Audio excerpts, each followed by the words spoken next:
The Winchester's report cracked the dawn stillness like Judgment Day. Sam Holloway worked the lever smooth as silk, brass casing spinning through mountain air, still sharp with night's chill. Down in the draw, Caldwell's riders scattered like quail, dust rising from their horses' hooves. "Reckon they got the message," Sam muttered, satisfaction thin as winter sunlight in his voice. His leg wound from Chancellorsville throbbed with the weather change. Some things a man never leaves behind. The coffee percolating on the cabin's cast-iron stove filled the room with the only luxury he permitted himself since settling in this territory. That, and the Bible on the rough-hewn table, pages worn thin as onion skin from 20 years of searching. The girl still slept, curled tight as a fist on his bunk, bruises purple as thunderheads against skin pale as chalk.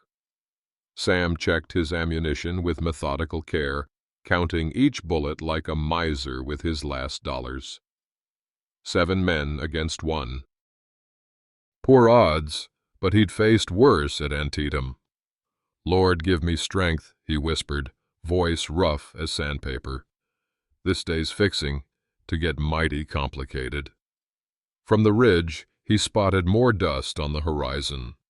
Caldwell himself coming to collect what he figured was his property.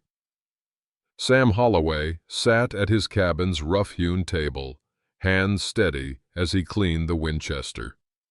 Morning light slanted through the shutters, catching dust motes and the coffee steam rising from his tin cup.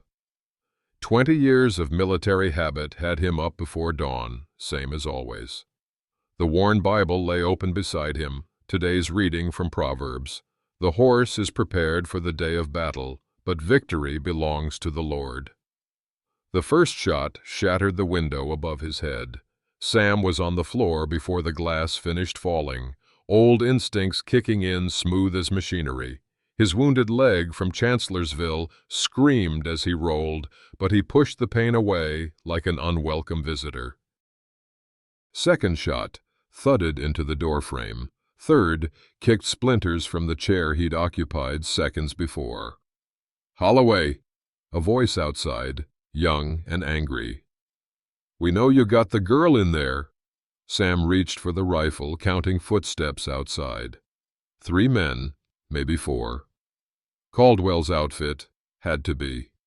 His heart beat steady as a metronome, just like at Antietam when his company faced Confederate artillery. Some things a man never forgets. The old wound throbbed, a dull fire spreading up his thigh into his hip. Weather changing, storm coming, both outside and in. "You've got till I count 10, the voice shouted. "Then we're burning you out." "What do we do?" Ellie whispered from the back room, voice thin with fear, but not breaking. Tough girl. Reminded him of his sister before the consumption took her. "We stand our ground," Sam said simply, checking his ammunition. 6 shots, 4 men, workable odds. "Get behind the stove." Irons thick enough to stop most bullets.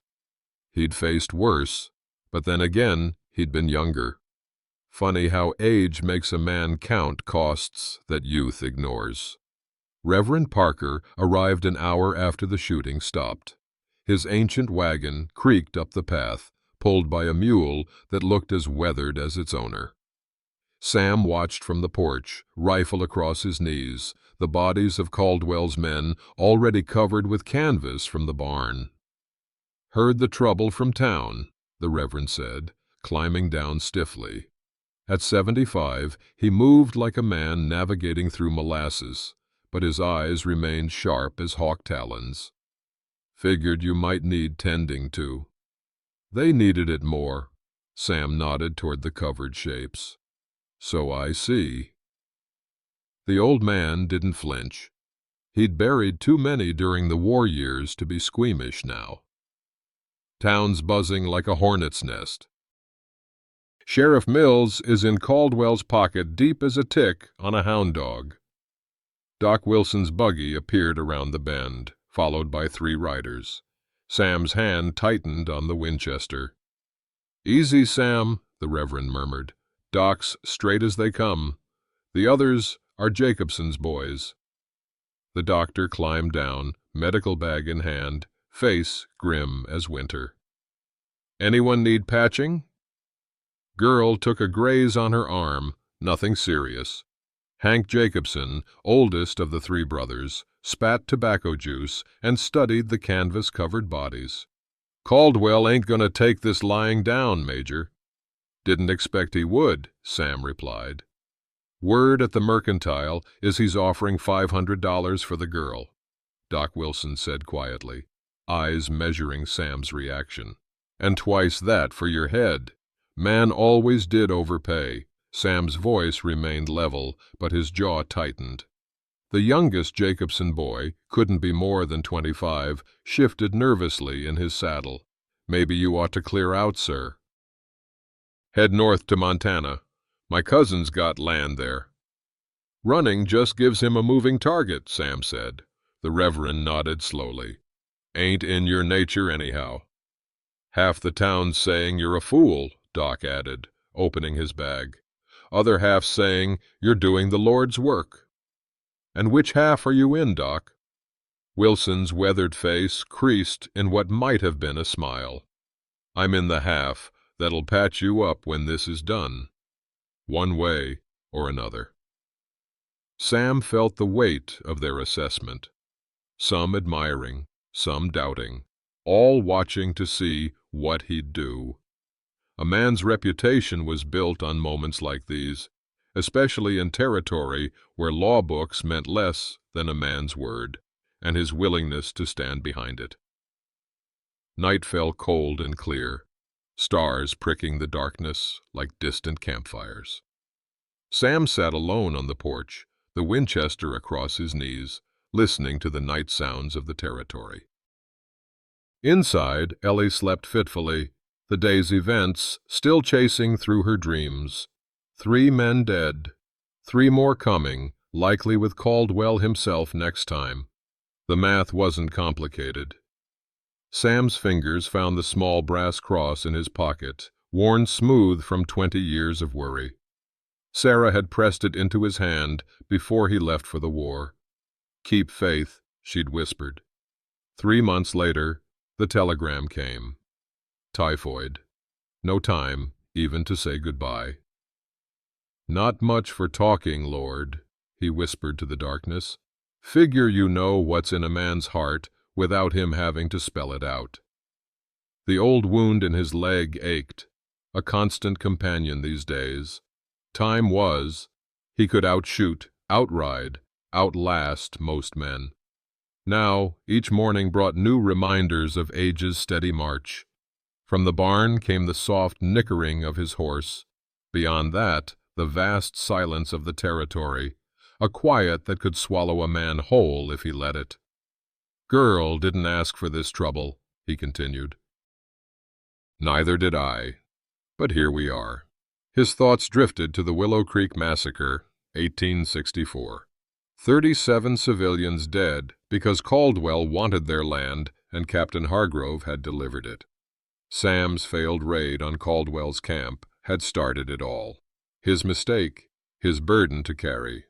"Vengeance is mine, saith the Lord," he murmured, remembering Sunday services from his childhood in Virginia. His father, in his best coat, his mother's hands gentle on the hymnal. The stars wheeled overhead, indifferent to one old soldier's troubles. Sam made his decision the way he always had, weighing duty against cost, right against wrong. The scales never balanced perfectly, but a man had to choose anyway. He would stand. Not for vengeance, though the thought tempted him. Not even for justice, though that mattered too. But for the simple truth that some things were worth defending, even at the cost of your life. The girl deserved her chance. And maybe, in protecting her, he'd find some measure of atonement for Willow Creek. Sam tucked the cross back in his pocket and checked his ammunition one more time. Whatever came with the dawn, he'd face it standing. Some decisions a man makes with his mind. The important ones he makes with his soul. Sam worked the plane across the rough pine board, each stroke measured and purposeful. 3 weeks since Caldwell's men had shot up the cabin, and the repairs were coming along. New shutters, reinforced with sheet metal from an abandoned wagon. Stronger door with iron hinges he'd forged himself in the small smithy behind the barn. A man couldn't stop bullets, but he could make them work harder to find their mark. "Hand me that square, would you?" he asked Ellie, not looking up from his work. The girl placed the carpenter's square in his calloused palm without a word. She'd grown quieter since the shooting, but steadier too, less jumping at shadows. Learning to live with fear rather than being ruled by it, a lesson Sam had mastered at Gettysburg when he was younger than she was now. His leg ached as he knelt to check the measurements. Old Wound always complained when he pushed it too hard, but work needed doing regardless. Pain was just another unwelcome visitor a man learned to ignore. From the road came the sound of approaching hooves. Sam's hand moved instinctively to the Winchester propped against the workbench before he recognized Doc Wilson's bay mare. "Morning, Major," the doctor called, dismounting stiffly. At 68, the doc moved like a man navigating through molasses, same as most men who'd survived the war. "Cabin's looking sturdier." "That's the idea." Sam checked the fit of the new shutter. Perfect square, tight against the frame. Craftsmanship mattered, especially when your life might depend on it. "Brought those seeds I promised," Doc said, producing a small cloth sack from his saddlebag. "Tomatoes." "My wife's strain. Hardy enough for this soil."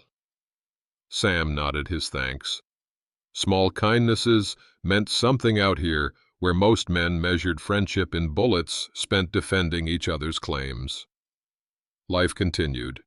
You planted, you built, you prepared, and through it all you kept one eye on the horizon where trouble gathered like storm clouds. Reverend Parker arrived at dawn with his wagon loaded with split rail fencing. Without a word, he began unloading, the muscles in his forearms rope-like despite his 70-plus years.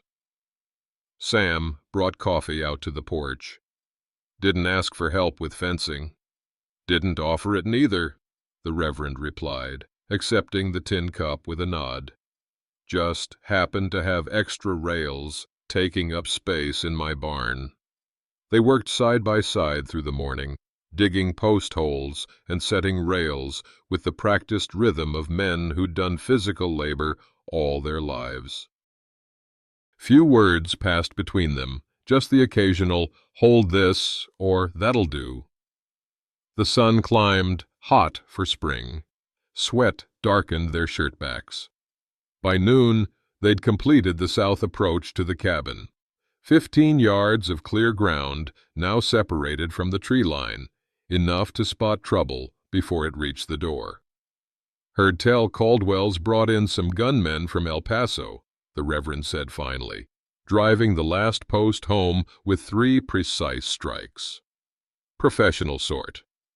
Sam nodded, testing a rail's sturdiness. "Figured he might." "Town split.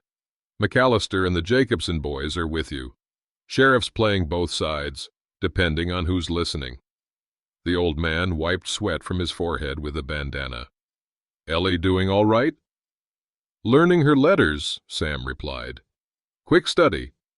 Something flickered in the Reverend's eyes, surprise maybe, or approval. "Teaching was your calling before the war, wasn't it?" Sam didn't answer.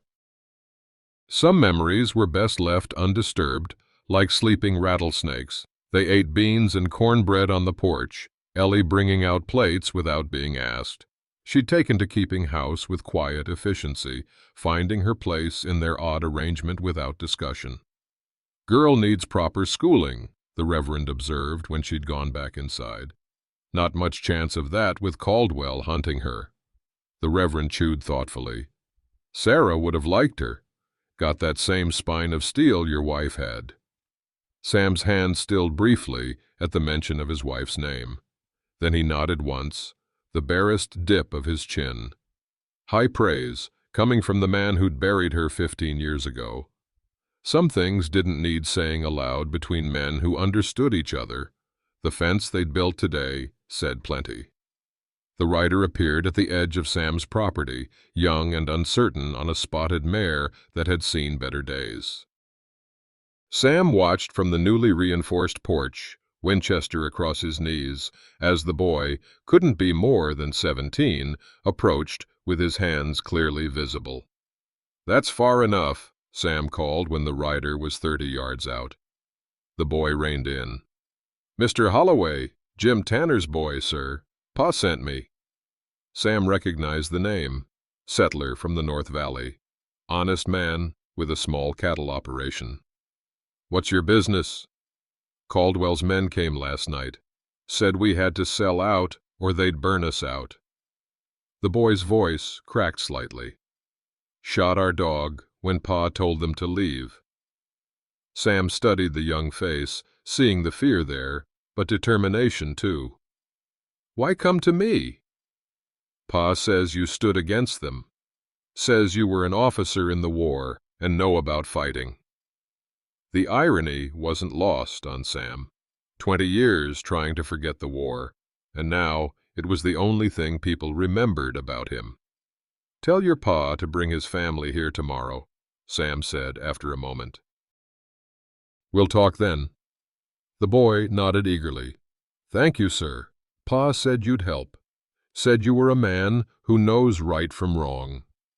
As the boy rode away, Sam felt a weight settle across his shoulders. Not just the Tanner family now. Others would come too, looking for the same thing. Leadership he hadn't sought. Responsibility he hadn't asked for. Ellie appeared in the doorway behind him. "More trouble?" "More people caught in it," Sam corrected. "Better get the extra bedding ready. We'll have company tomorrow." War teaches a man many things, most of them best forgotten. But knowing when to stand and how to help others stand with you, that lesson still had use. 2 months passed quiet as winter wheat. The Tanner family had moved on to relatives in Nebraska, but 4 other homesteaders had joined Sam's growing settlement. Ellie's arm had healed clean, leaving only a thin scar to mark Caldwell's malice. The new fence encircled the entire property now, with a watchtower at the northwest corner where you could see clear to the county road. Sam stood on his porch that October morning, coffee steam rising in the crisp air, surveying what they'd built. Corn almost ready for harvest, smokehouse full of venison and rabbit, root cellar stocked for winter. The work of many hands had transformed his lonely homestead into something resembling a community. "Going to be a cold winter," Reverend Parker observed, joining him at the rail. "Woolly caterpillars got thick coats this year." Sam nodded. His leg told him the same story, aching deeper, earlier in the season than usual. "Might be time to think about building that schoolhouse come spring," the Reverend continued. "Ellie's got a gift for teaching the little ones." The girl had surprised them all, especially Sam, reminded him of another life, before the war changed everything. The morning sun gleamed on the new split rails, the fresh-cut lumber of recent construction. Everything tidy, everything in its place. "Too good to last," whispered the old soldier in him, the one who'd seen how quickly peace could shatter. They came at noon, not dawn. No sneaking through morning mist this time. 20 riders in plain sight, Caldwell himself at their head, a man in a black suit beside him. Behind them, a wagon with the county seal. Sam stood at the fence, Winchester in hand but not raised. Beside him, McAllister and the Jacobson boys, faces grim as headstones. "That's the federal marshal with him," Reverend Parker murmured. "Marcus Webb, Caldwell's cousin by marriage." "Holloway," Caldwell called, reining up 20 yards from the fence. Expensive coat, Eastern cut, city boots polished bright. I've come for what's mine. Nothing here belongs to you, Sam answered, voice level as a carpenter's rule. The marshal produced a document. Court order, signed by Judge Franklin. You're harboring fugitives from justice, Holloway. Hand over the Mason girl and any written materials in your possession regarding Willow Creek. Sam's pulse quickened. They knew about the journal, then. Captain Hargrove's account of Caldwell's premeditated massacre, the evidence that could hang him. Judge Franklin's been on Caldwell's payroll for years, McAllister spat. That paper ain't worth spit. Resist a federal marshal and you'll hang, Webb warned. All of you. Sam measured the odds. 20 guns against 7. Marshal's badge making it legal murder. Give us an hour, he said finally. You have 10 minutes, Caldwell replied, smile thin as a knife edge. Back at the cabin, chaos erupted. Women gathering children, men checking ammunition. We can't outgun them, Reverend Parker said, voice steady despite the tremor in his hands. We're not going to, Sam replied, mind racing, like it hadn't since Antietam. Ellie, get the journal from its hiding place. McAllister, hitch the wagon. Jacobson, get your brothers and meet me at the back fence. His legs screamed with each step as he strode to the barn, old wounds protesting what he was about to do. But there wasn't time for doubt. 5 minutes, Holloway, Caldwell's voice carried across the yard. Sam grabbed saddlebags, ammunition, canteens, essentials only. Everything else, the cabin he'd built with his own hands, the fields he'd cleared and planted, the life he'd scratched from wilderness, all of it abandoned in the space of minutes. Ellie appeared with the oilskin-wrapped journal. Ready? She said, face pale but composed. Outside, Sam faced the families who'd trusted him. North route to Marshall's Creek, he told them quietly. Then split up. Reverend knows the meeting point. What about you? Mrs. Tanner asked, clutching her youngest to her chest. Sam checked his watch. I'll be right behind you.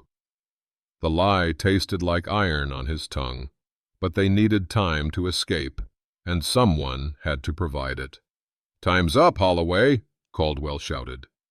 Sam nodded to McAllister, who led the families toward the back fence where the Jacobson boys waited with horses. In 20 years since the war, Sam had never fired on another American. Now he was about to face 20 men alone to buy minutes for people who'd placed their faith in him. Some debts can only be paid one way. 3 days in the abandoned mine shaft, leg wound festering where Caldwell's bullet had found him. Fever dreams circled like vultures. Sarah's face, burning cabins, children screaming as he'd half crawled, half dragged himself into the hills with Caldwell's men in pursuit. He'd gotten away. The others hadn't. Through the shaft's mouth, rain fell in gray sheets, turning the ground to mud. Same rain that had covered his escape might be washing blood from his homestead soil. No way to know who lived and who died. No way to know if his sacrifice had bought them anything at all. Why? The question rasped from his parched throat, addressed to heaven or hell or the empty air. Why give me people to protect if you knew I'd fail them? The small brass cross lay heavy in his palm, tarnished from years in his pocket. Sarah's cross, his talisman through 20 years of solitude. Sam tried to pray, but the words died before they reached his lips. What was there to say? He'd trusted in justice, in right making might, believed that standing for something mattered. Bitter laughter bubbled up, painful against his cracked ribs. Caldwell would win, just as he'd won at Willow Creek. The journal was probably ash now, the evidence gone. The law, such as it was in this territory, stood with the man who could buy it. "You're a fool, Samuel Holloway," he told himself, voice echoing in the damp darkness. Always were. Night fell. Temperature dropped. The wound in his leg pulsed with infection's heat. He should try to clean it, dress it properly. Should try to find water, food. Should try to survive. Instead, he watched rain fall outside the mine's entrance, wondering if this was how it ended. Alone in the dark, with nothing to show for his life but scars and regrets. The cross slipped from his fingers, landing in the dirt with a small, final sound. 10 miles away, in the Reverend's hidden cabin, what remained of Sam's community gathered around a meager fire. 6 families, the children hollow-eyed with hunger and fear, the adults speaking in hushed tones. "We should go back for him," young Jacobson insisted, pacing like a caged animal. "He'd do the same for any of us." "And get shot down before we reach the property line?" McAllister countered, voice raw with exhaustion. "Caldwell's got 30 men patrolling now. Marshals deputized half the county." "We could try the territorial governor," Mrs. Tanner suggested. "Surely he'd—" "Governor's in Caldwell's pocket, too," the Reverend interrupted gently. "Has been for years." "So we just leave him?" Ellie's voice cut through the murmurs, sharp as a blade. She hadn't cried, not once. Just stared out windows, fingering the journal they'd saved at such cost. "After everything he did for us?" Silence fell, heavy as a burial shroud. No one met her eyes. "I'm going back," she announced, rising from her place by the fire. "Tomorrow at dawn." "You'll die," McAllister said quietly. "Maybe." Her chin lifted. "But at least I'll die doing what's right. Isn't that what he taught us?" The adults exchanged glances, shame and fear warring in their expressions. They'd followed Sam Holloway into danger. Now they couldn't summon the courage to follow a slip of a girl. The fever broke on the 4th day, leaving Sam hollow as a lightning-struck oak.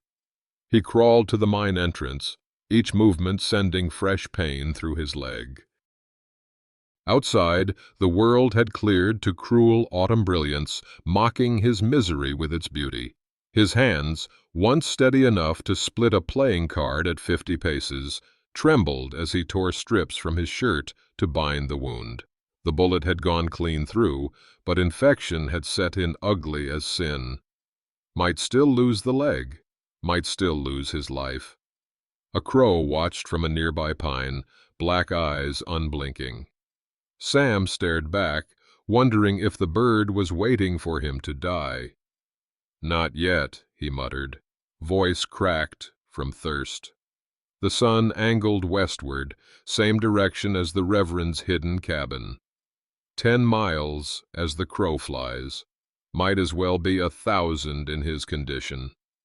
Leaning against the mine entrance, Sam took stock.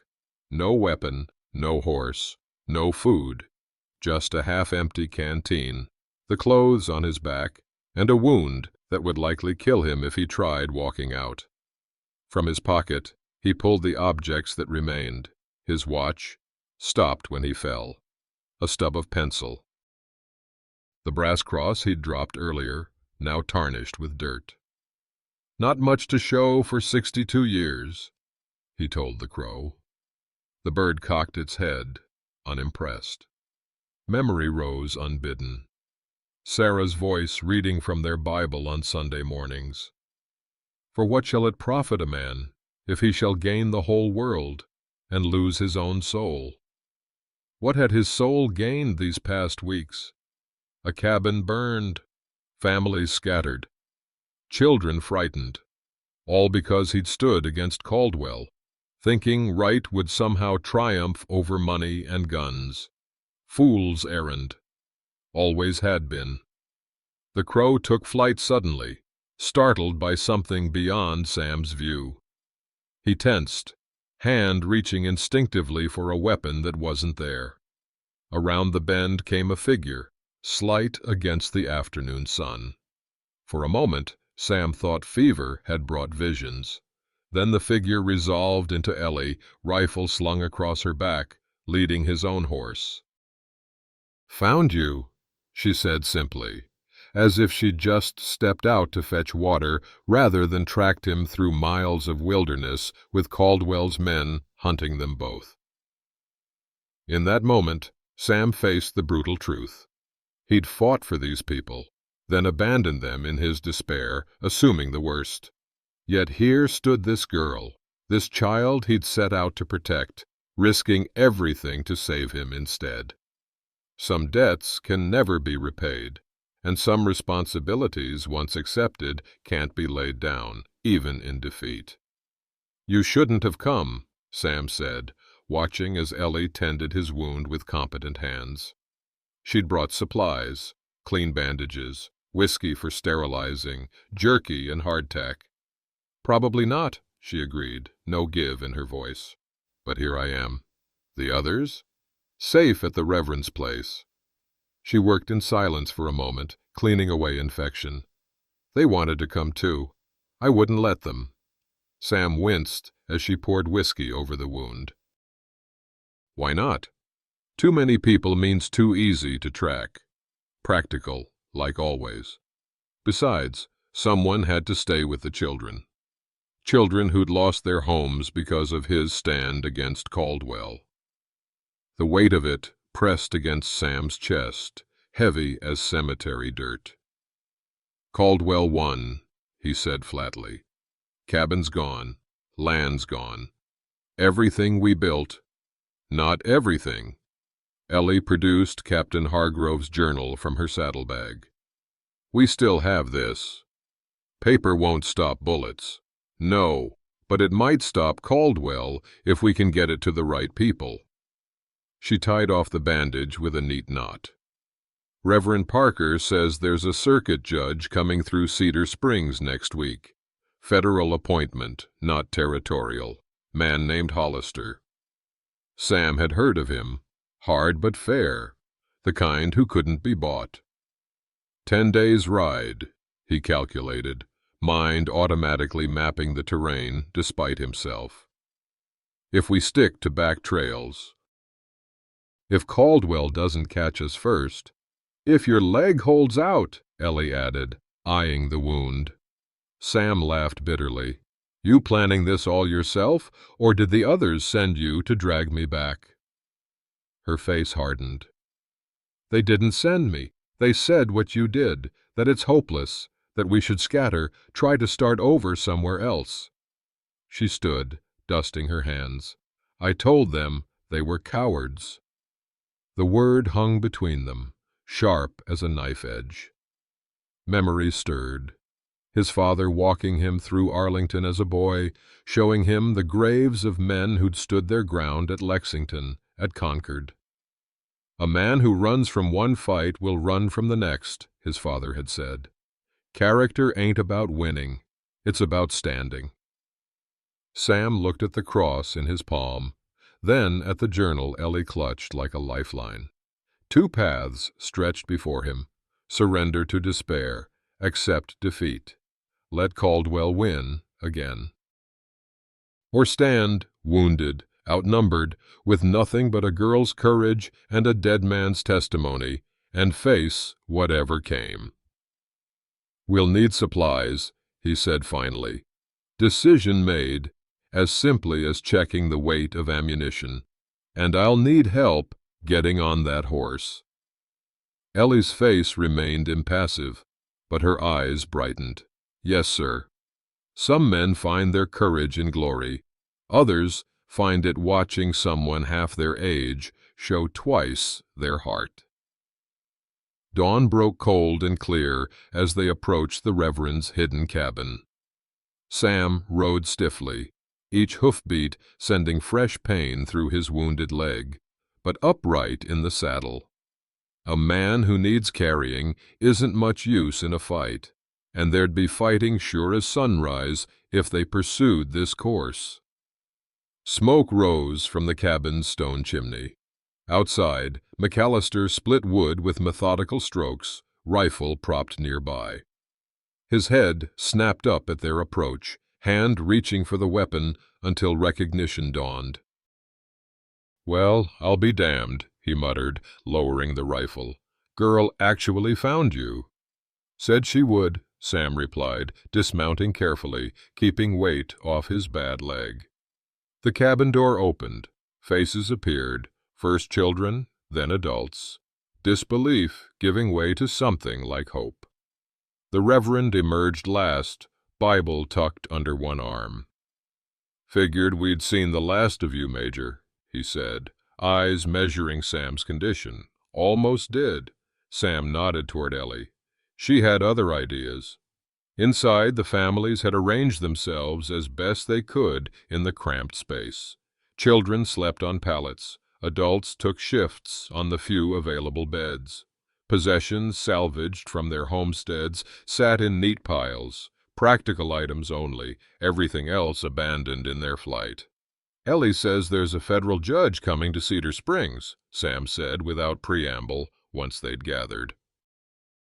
Man who might listen regarding Caldwell and Willow Creek. Murmurs ran through the group, some hopeful, others skeptical. 10 days' hard ride, McAllister pointed out, with Caldwell's men watching every trail. "Which is why most of you aren't coming," Sam replied. "Too dangerous for the children.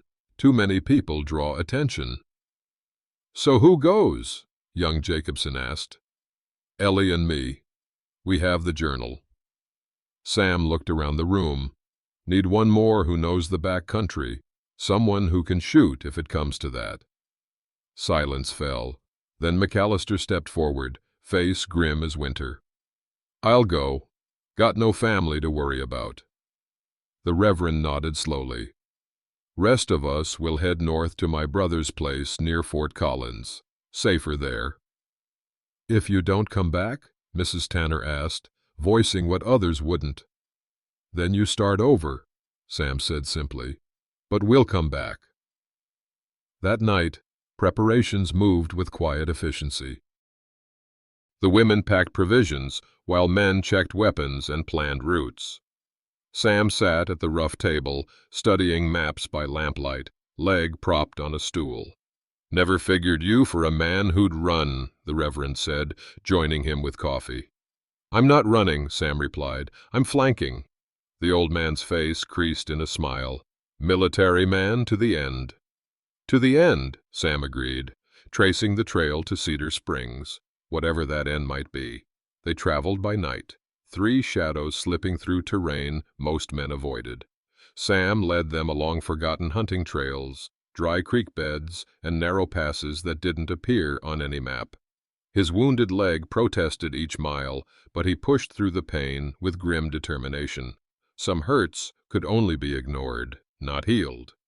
"How'd you know about this route?" McAllister asked on the 3rd night, as they navigated a narrow ravine invisible until you were practically on top of it. "Tracked a deserter through here in '63, Sam replied, voice low, despite being miles from the nearest settlement. "Man knew the country better than most Indians, taught me a thing or two before I brought him in." Ellie rode silently behind them, the journal secured in an oilskin wrap beneath her shirt. Of the 3, she drew the least attention, just another ranch hand at a distance. Up close, her eyes told a different story, too old for her years, like many who'd survived the frontier's harsh education. By the 6th day, Sam's fever returned, not as severe as before, but enough to cloud his thinking during the worst hours. They made camp in an abandoned trapper's cabin, walls listing, but roof still sound. "Need to rest a day," McAllister said. Not a suggestion, but a statement of fact. "You can't ride like this." Sam wanted to argue, but the world tilted when he tried to stand. "One day," he conceded finally. "No more." While McAllister hunted, Ellie tended Sam's wound with a steady hand.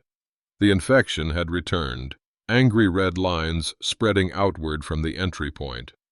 "Ever done this before?" Sam asked, watching her work. "Pa got shot once," she said simply. "Ma showed me how to clean it." Your mother sounds like a strong woman. Something flickered across Ellie's face. Pain, maybe, or memory. She was. Fever took her last winter. Sam nodded, understanding now why the girl had attached herself to his cause. Not just escaping Caldwell's unwanted attentions, but seeking something lost, a place, a purpose, a family of sorts. "We'll get to Cedar Springs," he told her, certainty in his voice despite the odds. Where that certainty came from, he couldn't say. Faith, maybe, or simple stubbornness. Sometimes they amounted to the same thing. "Yes, sir," she replied, tying off the bandage with neat precision. "We will." The brass cross lay on the rough-hewn table between them, no longer tarnished. Ellie had polished it while he slept, restoration offered without comment or expectation of thanks. Some gestures spoke louder than words, especially between people unaccustomed to speaking their hearts. 2 days from Cedar Springs, they encountered the hanging tree. 3 bodies swayed in the morning breeze, ropes creaking against the ancient oak's limbs. Crude signs hung around their necks. Thief, rustler, friend of Holloway. Sam reined up sharply, McAllister and Ellie doing the same beside him. "Caldwell's work," McAllister muttered, hat removed in somber respect, despite not knowing the men. Sam studied the corpses with grim recognition. Peterson from the general store, Williams who ran the livery, and that's young Davis. Couldn't have been more than 20. "The sign," Ellie said quietly. "Friend of Holloway." "Message for us," Sam agreed, guilt settling across his shoulders like a physical weight. More deaths to add to his account. "For you," McAllister corrected. "Man's calling you out, Major." Sam nodded slowly, understanding the implications. Caldwell wasn't just hunting them. He was eliminating anyone who might support their cause, isolating them, ensuring that when they reached Cedar Springs, they'd find no allies. "We should cut them down," Ellie said. "Bury them proper." "And announce our presence?" McAllister countered. "Caldwell's probably got men watching." "So we ride past?" Her voice hardened. "Pretend we didn't see?" Sam made his decision with the same clarity that had guided him through battlefields. "We bury them, quick and respectful." McAllister opened his mouth to object, then closed it, recognizing Sam's tone. Some lines couldn't be crossed, even for survival. They worked in silence, digging shallow graves in the hard ground, saying brief words over each man. Sam's leg throbbed mercilessly, but he took his turn with the shovel without complaint. Duty was duty. As they prepared to ride out, a rifle shot cracked the morning stillness. McAllister's horse reared, throwing him hard against the oak's massive trunk.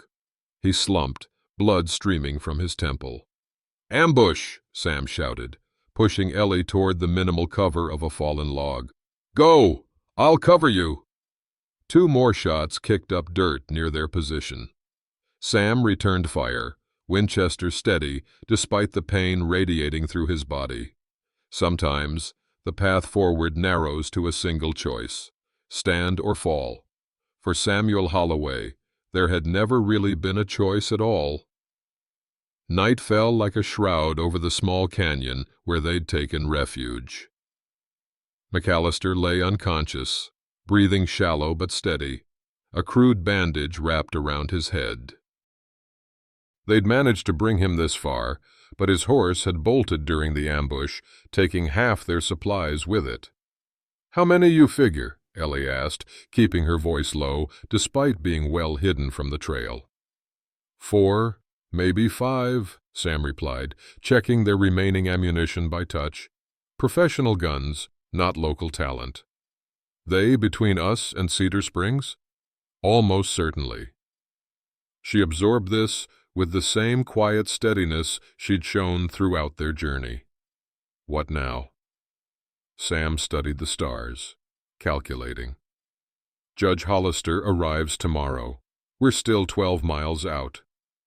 McAllister can't ride. No. The reality settled between them. They couldn't move forward together, couldn't leave McAllister, couldn't stay put without being found eventually. Sam made his decision with the methodical certainty of a chess player seeing 3 moves ahead. You'll take the journal and go north, then circle back to Cedar Springs from the riverside. Less chance of running into Caldwell's men that way. Ellie's face remained impassive in the darkness. And you? I'll stay with McAllister. Create a diversion come morning. That's suicide. Maybe. He allowed himself a small smile, invisible in the darkness. But they'll be looking for 3 riders. You alone might slip through. She digested this. Practicality warring with loyalty. Reverend Parker said you had a habit of sacrificing yourself for lost causes. Did he now? Said it was your finest quality, also your worst. Sam checked McAllister's pulse, steady beneath his fingertips. Reverend talks too much. Before dawn, Sam helped Ellie memorize the route. The shallow ford across Miller's Creek, the game trail that skirted Broken Ridge, the approach to town that offered the most cover. Get to Judge Hollister directly, he instructed. Don't trust the local law. She nodded, tucking the journal securely inside her shirt. I'll come back for you both. I know you will, Sam replied, the lie sitting easy on his tongue. Some truths were better left unspoken between people who understood what was at stake. Sam watched until Ellie disappeared into the pre-dawn darkness, then turned his attention to McAllister. The man's breathing had steadied overnight, but consciousness remained elusive. Head wounds were tricky. Sam had seen men wake up hours after a blow, and others who never woke at all. "Don't you die on me," he muttered, checking the bandage. Had enough of burying friends to last a lifetime. As the eastern sky lightened, Sam made his preparations with the precision of long experience. Laid out his remaining ammunition within easy reach, calculated fields of fire, conserved water, knowing thirst would come before hunger. The brass cross caught the first rays of dawn as he tucked it back into his pocket. Not a talisman exactly, but a reminder of Sarah, of choices made and prices paid, of the man he tried to be even when falling short. Movement on the ridge above caught his attention, sunlight glinting off metal. They'd found the trail faster than he'd expected. Time to create that diversion. Sam fired 3 rapid shots toward the ridge, then another in the opposite direction. Let them think there were multiple defenders. Let them believe the full party remained. Return fire came immediately, bullets kicking up dirt around his position. Sam counted 5 distinct weapons, more than he'd estimated. Professional work, like he'd told Ellie. Men who killed for money rather than passion tended to be more methodical about it. From behind him came a sound. McAllister, stirring at last, drawn back to consciousness by the gunfire. "Stay down," Sam ordered, without taking his eyes off the ridge. "Company's coming." "How many?" McAllister's voice was slurred but coherent. "Enough to make it interesting." As he spoke, a new figure appeared on the ridge. Not another hired gun, but Caldwell himself, instantly recognizable by his eastern-cut coat and distinctive white horse. The stakes had just changed, and with them, the nature of Sam's final stand. Caldwell dismounted with the casual confidence of a man who'd never faced consequences. His white horse stood out against the dusty landscape like a beacon, matching his eastern-cut suit, a man determined to appear civilized in uncivilized country. "Major Holloway," he called, voice carrying across the canyon. "This game has gone on long enough." Sam shifted position, keeping McAllister behind the meager cover of a boulder. The wounded man had managed to sit up, though his eyes remained unfocused. "No game, Caldwell," Sam replied, voice steady despite the fever burning through him. "Just justice." Laughter drifted down from the ridge. "Justice? Out here?" Caldwell gestured to the empty landscape. "This is progress, Major. The future. Men like you, stuck in the past with your outdated notions of honor, you're already ghosts." Sam counted the hired guns positioning themselves along the ridge. 6 now, each finding cover with professional care. The odds had worsened from bad to impossible. "Where's the girl, Holloway?" Caldwell asked, tone conversational. "And the journal?" "Safe," Sam answered. "Beyond your reach." Something flickered across Caldwell's face. Calculation, maybe, or concern. Hargrove was a drunk and a fool. His scribblings won't stand up in any court. "Then why are you so eager to find them?" No answer came except the subtle shift of Caldwell's hand, signaling his men. The morning exploded into gunfire, bullets peppering Sam's position from multiple angles. Sam returned fire methodically, making each shot count. One of Caldwell's men tumbled from the ridge, another jerked back wounded. But the math remained brutal. Too many guns, too little ammunition, no way out. McAllister managed to raise his revolver, hand shaking but determined. "Save your bullets," he muttered. "Can't even see straight." Sam's leg had gone beyond pain to a strange, detached numbness. Blood soaked the crude bandage, too much lost over too many days. The canyon walls seemed to waver, reality becoming uncertain at the edges. Memory came unbidden. The crossroads outside Richmond, April 1865. His company surrounded, outnumbered, ammunition nearly gone. The colonel had ordered them to stand regardless. "Sometimes duty asks everything," he'd said. Sam had survived that day through blind luck. Nothing more. No such luck would save him now.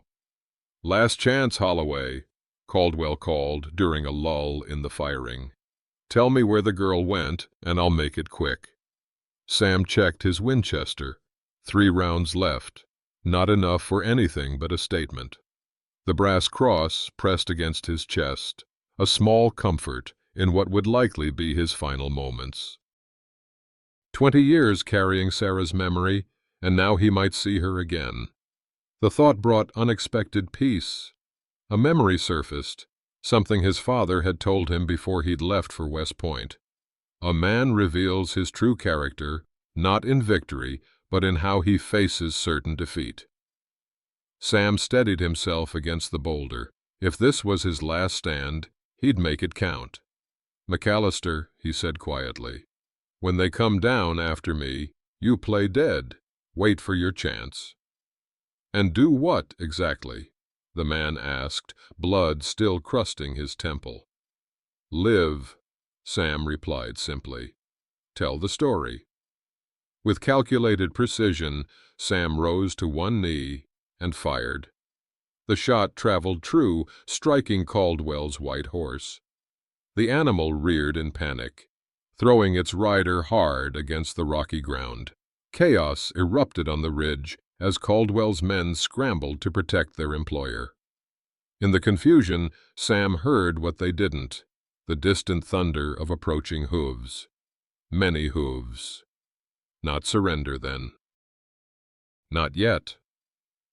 The riders appeared like ghosts through the morning haze.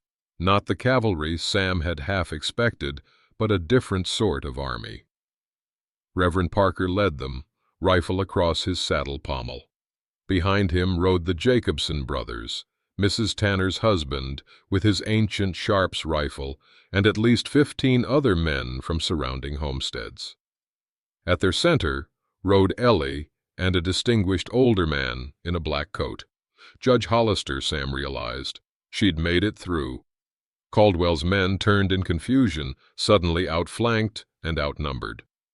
The judge raised a hand, and the newcomers halted just beyond easy rifle range. "Victor Caldwell!" Hollister's voice carried the weight of federal authority. "This is a federal court order demanding your immediate surrender on charges of murder, conspiracy, and obstruction of justice." Caldwell struggled to his feet, face contorted with rage and pain from his fall. "This is territorial business, Hollister. You have no jurisdiction here." "Willow Creek was federal land," the judge replied calmly. 37 civilians murdered on federal soil makes it my jurisdiction. The president himself has taken an interest in this case." Sam watched the hired guns exchanging uncertain glances. They'd signed on to hunt down an old soldier and a girl, not to fight federal authorities. Seizing the moment, Sam called out, "Your men are considering their options, Caldwell. Professional guns know when a job's gone bad." One by one, Caldwell's men lowered their weapons. All except one, a hard-faced man with a cavalry mustache who kept his rifle trained on Sam. "Matthews is still with him," McAllister whispered, recognition in his voice. "Killed his own brother at Sweetwater. Man's not right in the head." Sam nodded, understanding the danger remained acute. Matthews was the true believer among the mercenaries, the one who wouldn't calculate odds. "Surrender now, Caldwell," Judge Hollister called. "Or face the consequences." Instead of complying, Caldwell lunged toward Matthews, grabbing for the man's rifle. "Kill Holloway!" he screamed. "Kill him now!" Everything compressed to a single moment of crystalline clarity. Sam saw Matthews swing his rifle toward him, finger tightening on the trigger. Saw Ellie break from the line of riders, spurring toward them. Saw the judge reaching out to stop her, too late. Sam's final bullet left the Winchester in the same instant Matthews fired. Both shots echoed across the canyon, indistinguishable from each other. A strange calm descended over Sam as he waited for the impact, for the darkness. Instead, he watched Matthews topple from the ridge, Sam's bullet finding its mark against all odds. But Matthews' shot hadn't missed entirely. Pain exploded through Sam's shoulder, spinning him back against the boulder. The world narrowed to pinpoints of light surrounded by encroaching darkness. Through the haze, he was aware of Caldwell being surrounded, of Ellie sliding from her horse to kneel beside him, of hands pressing against his wound to stem the bleeding. "Got him," Sam murmured, unsure if he meant Matthews or Caldwell or some larger, more elusive prey, the past perhaps, with all its ghosts and regrets. "You sure did, Major," came the Reverend's voice, steady as always. "You sure did." 3 months later, Sam sat on the porch of the newly rebuilt schoolhouse, watching children play in the yard. His wounded shoulder still ached when rain threatened, joining the chorus of old injuries that marked the seasons of his life. But the arm worked well enough for most tasks, and that was all a man could ask. Ellie emerged from the schoolhouse, slate in hand, her face alight with purpose. Teaching suited her, giving direction to the strength that had helped her survive Caldwell's predations and their desperate journey to Cedar Springs. "Mrs. Tanner wants to know if you're staying for supper," she said, settling on the step below him. "Told her I would," Sam replied. "Be rude to refuse, especially since she's promised apple pie." From the distance came the sound of hammering, more cabins being raised on Caldwell's former holdings. After his hanging, the territorial governor had redistributed the land to those who'd been driven off. Justice, of a sort. Judge Hollister had offered Sam a position as federal marshal, recognition of his stand against corruption. He'd declined, preferring simpler duties, teaching mathematics and history in the mornings, helping with community building in the afternoons. Reverend says the new church will be finished by Christmas, Ellie observed, following his gaze toward the construction. Might even attend, Sam said with the hint of a smile. His faith had returned differently than it had left, less certain perhaps, but deeper. Tested by fire and found, if not unburnt, then at least intact. The brass cross hung on a peg by his bed now, no longer carried but not forgotten. Some burdens could be set down without being abandoned entirely. Winter settled over the valley with quiet authority, snow blanketing the new buildings and healing the scars of the previous year's violence. Sam's cabin, smaller than his previous homestead but solid, stood at the edge of the settlement, close enough for community, but allowing the solitude he still sometimes needed. On Christmas Eve, he made his way to the newly completed church, boots crunching through fresh snow. Inside, lanterns cast warm light over gathered families. Faces that had known fear and loss now turned toward hope. McAllister nodded from his pew, the scar on his temple a permanent reminder of their journey. The Reverend stood at the pulpit, Bible open before him, eyes finding Sam's with quiet understanding. Ellie saved him a seat, moving over without comment when he arrived. They'd developed an easy companionship these past months, built on shared experience and mutual respect. Not family in the traditional sense, but something that served the same purpose. As the congregation began singing Silent Night, Sam found himself joining in, voice rusty, but present. The brass cross hung around his neck again tonight, a conscious choice rather than habit. Life continued, not perfect, not without pain or regret, or the occasional dark night of doubt, but lived purposefully, in community, with meaning. For Samuel Holloway, former major, former hermit, that was enough, more than enough. Spring came early that year, coaxing green from the valley floor, while snow still capped the distant mountains. Sam Holloway stood at the edge of his property, surveying the fields being prepared for planting. Not his work alone anymore. The community had grown to 30 families, each with their own plot, but working cooperatively when needed.